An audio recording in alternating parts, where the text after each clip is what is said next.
are the team number 1, and this team are conformed by Álvarez Gabriela, Estrada Fernanda, Huerta Rubí, Reyes Isela, Salazar Carmen, and me, Andrea Chávez.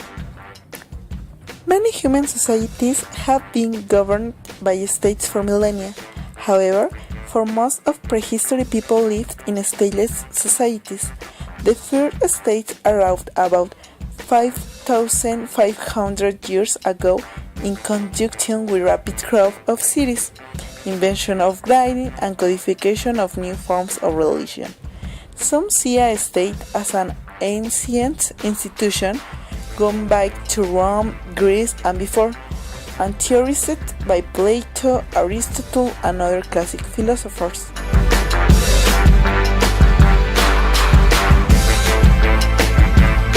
Our definition is the next one. The state is a community of persons, more or less numerous, permanently occupying a definite portion of territory, independent of external control and possessing an organized government to which the great body of inhabitants render habitual obedience. States vary in shapes and size, cultures, forms of government, natural reserve, language, etc. I continue with the topic of the origin of the state. A state is the set of people who have a government and live in a delimited territory. The people that conform the state have necessities in common, and the purpose of this state is to satisfy that necessities, and also to increase their wealth. Before the emergence of the state, man had the opportunity to use his time in whatever he wanted. For example, hunt, dance, manufacture, or any activity they wanted, neither pay taxes. The air and nature were common, but all of this was destroyed by the emergence of the state. The emergence of the state means in many ways the declining war from freedom to slavery. The first states are called pristine because it is assumed that they didn't use a state model, they became autonomous states by their own. We know 3 cases of pristine states: Mesopotamia, Peru, and Mesoamerica. The first states then germinate from the moment the first department store grain appeared. The origins of storage can be varied: competition between major suppliers or pests, collective protection to drug or pest, association of tribes. From time to time, a minority class takes over the stores or fails to produce more agricultural surplus than the rest, and also beginning to demand goods or work in exchange for food. Population growth. The abundance of food pushes to get more territory. Invited people, always fewer, who only have 2 choices: flee or pay taxes. I finish with a Harris quote. States emerging from the group and village societies through the expansion and responsible leadership stratification of economic redistribution and the direction of the external war.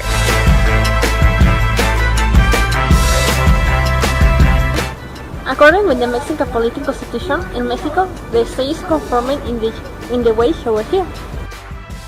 The first element, territory, which means the geographical area under the jurisdiction of a sovereign state.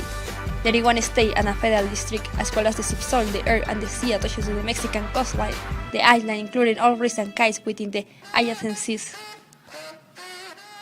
Both Guadalupe and Revillagigedo Island, which are located at the Pacific Ocean, the continental shelf, and the seafloor or island cays and reef, the territorial seas waters according to the extension and conditions imposed by international law, as well as the inland maritime waters, and the space located above the national territory, according to the extension and modalities imposed by the international law, form Mexican territory.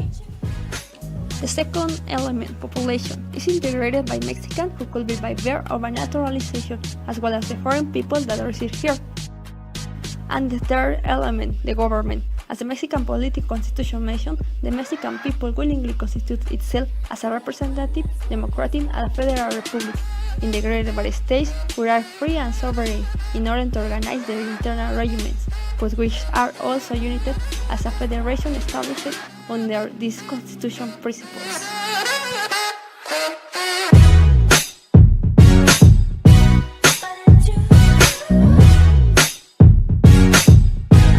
Now I'm going to talk about the state attributes that distinguish it from foreign institutions. Stable and bureaucracy officials, vital for administrative function and effective management of their nation. There needs to be a body of officials who are to commit himself to the task, Fiscal monopoly. It must display complete control of rents, taxes, and other income of their daily livelihood.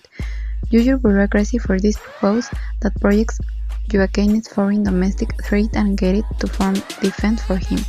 Permanent military. Need a military institution that projects you against foreign domestic threat and engage it to form defense for him.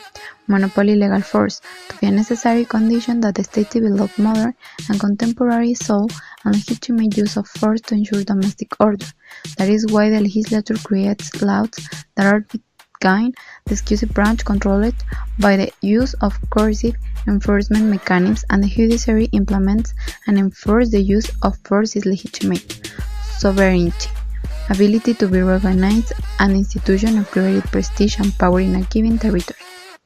Territory determines the geographical boundary on which the state operates. It is one factor that distinguishes it from nation. Population. It's society over which say compound power of institutions, which are nothing but the same states that is present in many aspects of social life is exercised.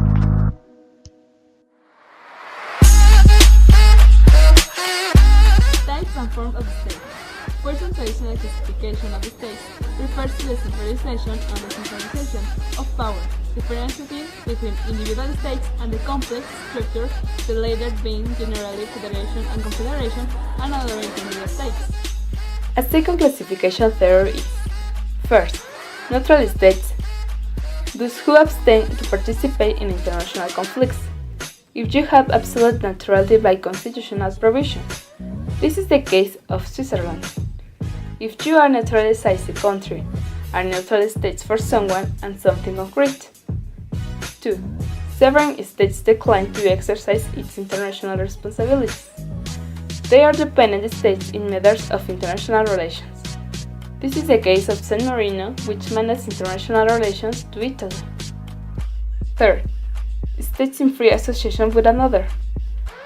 It is an independent state, but the state assumes that a third part of its external powers and other matters, such as defense, economic or diplomatic and consular representation.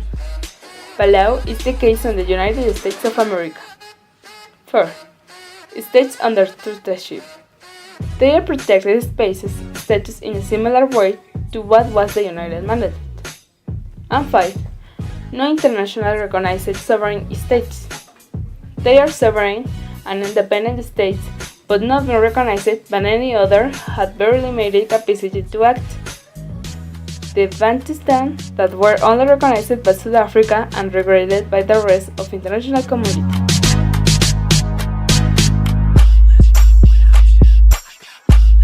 The critical approach also differs between institutionalists and classics. As is determinant of the nature of the state.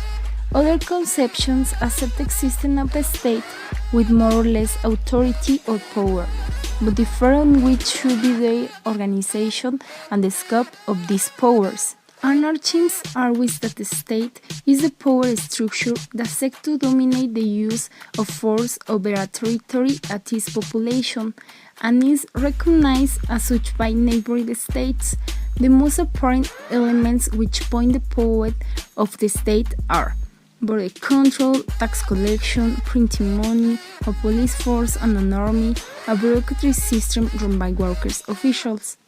The Marxists claim that any state has a class character, and that is only armed and administrative apparatus that hold the interests of the class dominant, therefore aspire to conquest of political power by the working class, the destruction of the bourgeois state, and the construction of workers' state. The liberalisms argues for reduce the role of the state to the minimum necessary, minimal state, from a civil sense for respect for basic freedoms. The state should provide security, army and police to ensure civil liberties and justice, judiciary independent of political power. Fundamentalist ideologies defend the conception of the subject to the state, the religion they profess. Thank you.